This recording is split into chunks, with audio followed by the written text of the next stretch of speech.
Nosotros somos el equipo número 7 de la clase de microcontroladores y en esta presentación les vamos a enseñar lo que hicimos en nuestro proyecto final, que viene siendo el prototipo de un ball and bean. En este se hace demostración de sistemas de control, ya que introduce el tema de sistemas no lineales e inestables, con lo que se crea una estructura que se logra estabilizar tal sistema. Además pusimos en práctica todo lo que vimos durante el semestre en la clase de microcontroladores. Nuestro equipo está conformado por Calvo Cepeda, Félix Rubio, Milanés Munguía, Ramos Gradilla y Villanueva Esquivel. El siguiente. Bueno, yo les voy a hablar sobre los controladores PID.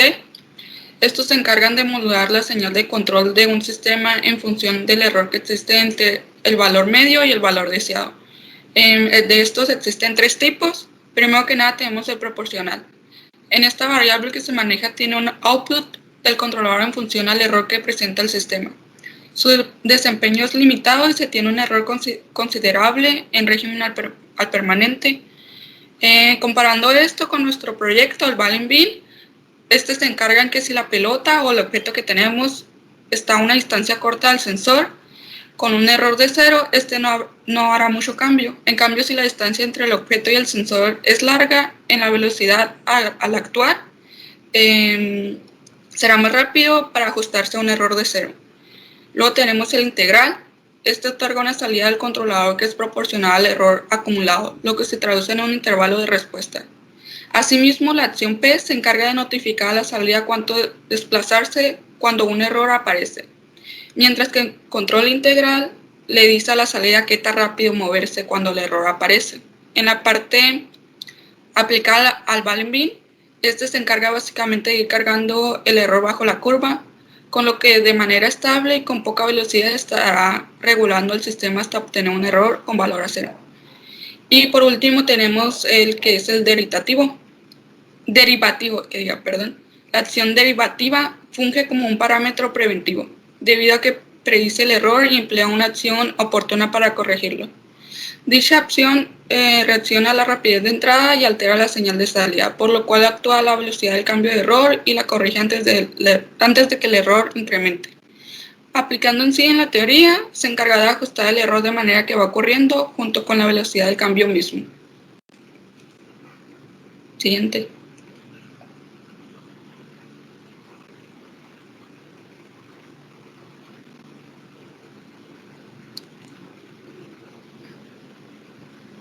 En el timer 3, por último, ya que el controlador PID necesita tener un control del tiempo transcurrido en el sistema para poder obtener los valores integrales y derivativos del sistema, se declaró nuestro timer 3 y se configuró a una frecuencia de 1 kHz para poder obtener el tiempo transcurrido en milisegundos.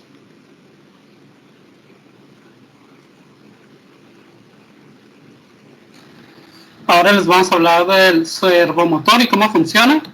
Pues primero se le debe aplicar una señal PWM, la cual tiene la forma de una onda cuadrada. El PWM enviado al motor determina la posición del eje y se basa en la duración del pulso. Y con esto pues el rotor gira a la posición deseada. Generalmente se puede girar 90 grados en cualquier dirección para un movimiento total de 180 grados. Y el ancho de pulso para lograr las diferentes posiciones en un servomotor son 0.5 milisegundos para 0 grados, 1.5 para 90 grados y 2.5 para 180 grados. Generalmente el servomotor trabaja en frecuencia de 50 Hz y espera ver un pulso cada 20 milisegundos. La longitud de pulso determina hasta dónde va a girar el motor, por lo que se puede entender que dependiendo del ancho del pulso, el motor adopta una posición fija.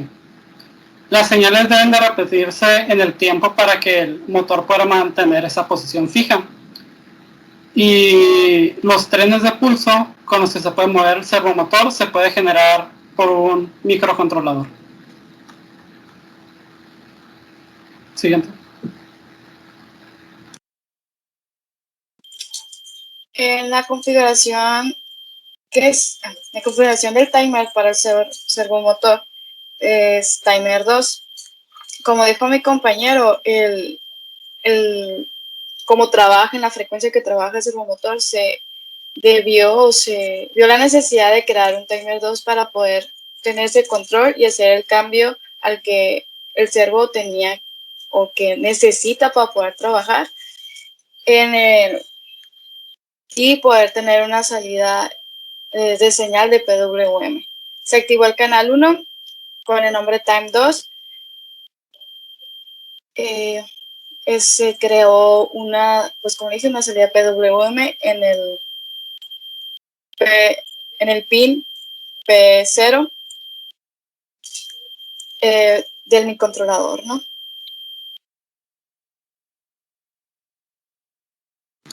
Ahora vamos con el sensor ultrasónico que se utilizó.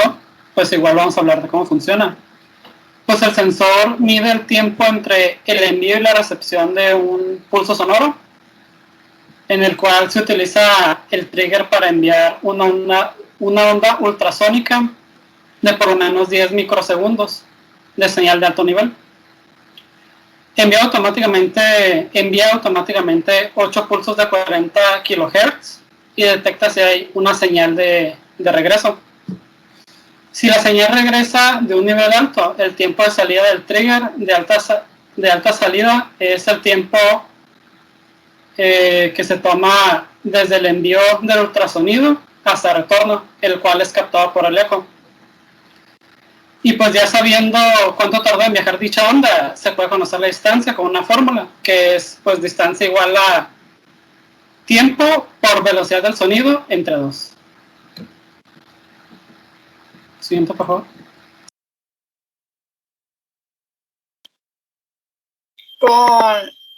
Con lo dicho anterior de mi compañero, se crearon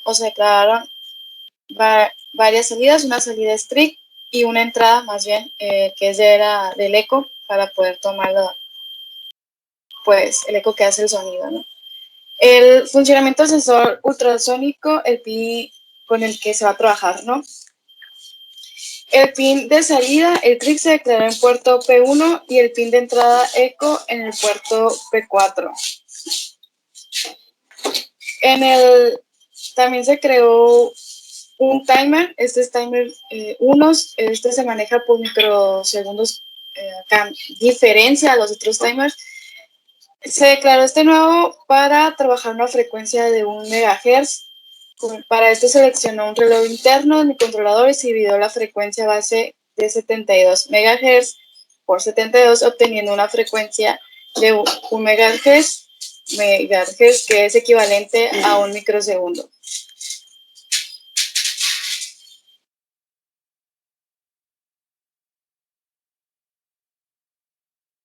En el diagrama eléctrico podemos observar que, pues, como normalmente estamos acostumbrados a los circuitos, el rojo es para voltaje y el negro, pues, es de tierra, ¿no? Tiene el servo igual el sensor. En el puerto P0, como había comentado, que está la salida para la señal PWM, que está, ¿cómo se llama? El cable amarillo. Para el trick, que es la salida del trick para trabajar con él en los altos y bajos, como es salida está en el P1, que es cable verde, y en el P4, como había comentado, que es una entrada eco que está de color naranja. Bueno, ahora se hablará de la programación realizada para controlar nuestro sistema Boolean-Bin. Primero se declaran las variables a usar. En este primer apartado se encuentran las variables de posición. Pos será la variable para la posición del servomotor y setPoint será la distancia en la que queremos que se encuentre el objeto a controlar. Estas variables se usarán para obtener la distancia del sensor ultrasónico. Después se declaran las ganancias a utilizar para el control PID. Kp la constante proporcional, Ki la constante integral y Kd la constante derivativa. Los valores asignados a estas ganancias se obtuvieron de forma experimental modificando sus valores hasta encontrar los valores que hacen funcionar el sistema correctamente. En este apartado se declaran las variables a utilizar en los cálculos del control PID. Y por último, se declara una variable la cual guardará el tiempo transcurrido en el sistema en milisegundos. Ahora en el programa principal se tiene lo siguiente. Primero se obtiene el tiempo transcurrido de la onda sonora emitida por el sensor ultrasónico con la siguiente función llamada HCSR04read. Esta función se encuentra en este apartado y hace lo siguiente. Primero reinicia la variable local time y pone en bajo el pin trick del sensor ultrasónico por 2 microsegundos. Esto se hace para asegurar que el sensor esté inicialmente apagado. El retraso de microsegundos se lleva a cabo gracias a la función delay. Recordemos que anteriormente se declaró el timer 1 con una frecuencia de 1 MHz, lo que equivale a 1 microsegundo. Lo que hace la función delay es básicamente crear un retraso en microsegundos con ayuda de este timer. Volviendo a la función del sensor, después de poner en bajo 2 microsegundos el pin trick, se lleva a cabo la secuencia para hacer funcionar el sensor. Primero, se pone en alto el pin trick por 10 microsegundos y después se apaga de nuevo. Después no se hace nada mientras el pin echo no esté activo, lo que se traduce a que el sonido emitido por el sensor no ha vuelto. Una vez que el pin echo esté en alto, significa que el sonido ha regresado, entonces se incrementa la variable local time en 1 cada microsegundo, obteniendo así el tiempo que duró el sonido en regresar o rebotar en el objeto a medir. Al final esta función retorna el valor del tiempo transcurrido multiplicado por 2, ya que queremos el tiempo de ida y regreso del sonido.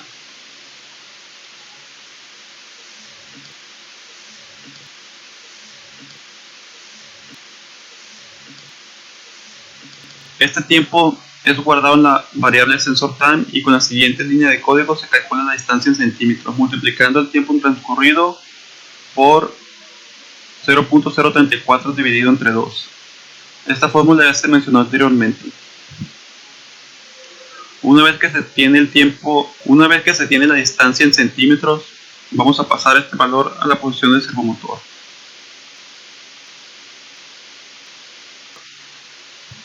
A este valor se le suma la posición base de nuestro servomotor. Este valor es de 1300, el cual equivale aproximadamente a 95 grados.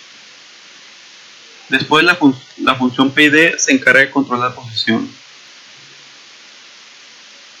Esta función se encuentra en este apartado y hace lo siguiente.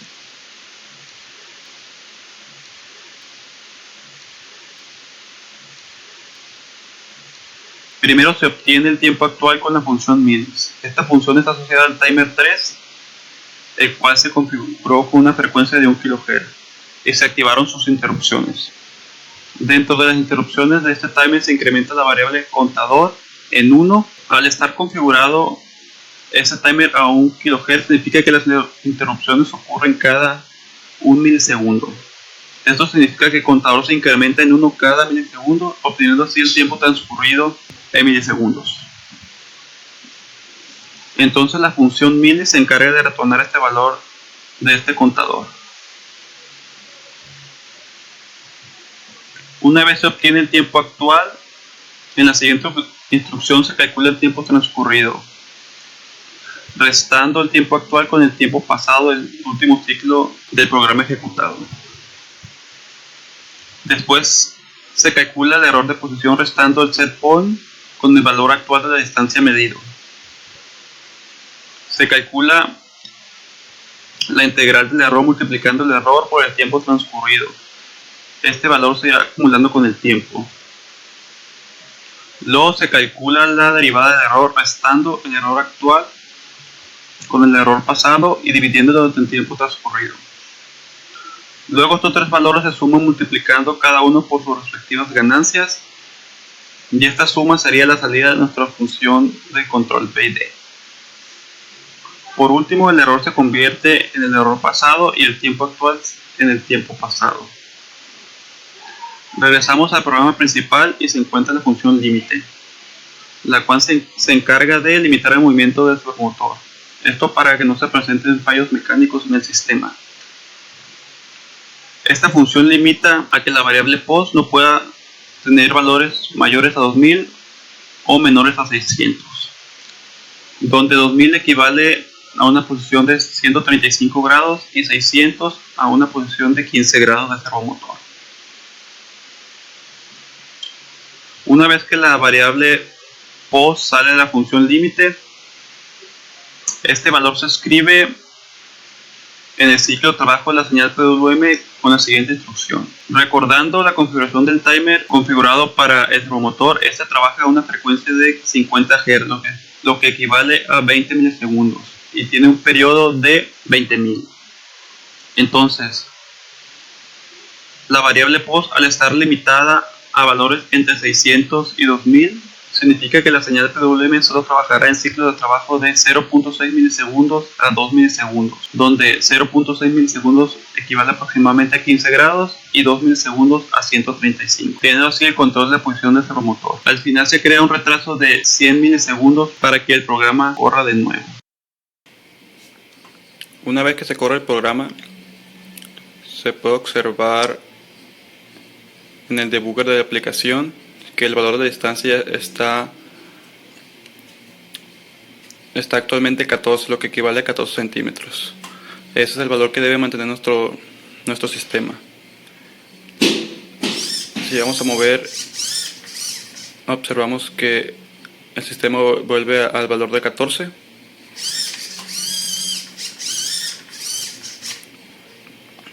Nuestro proyecto se ajusta a esta distancia.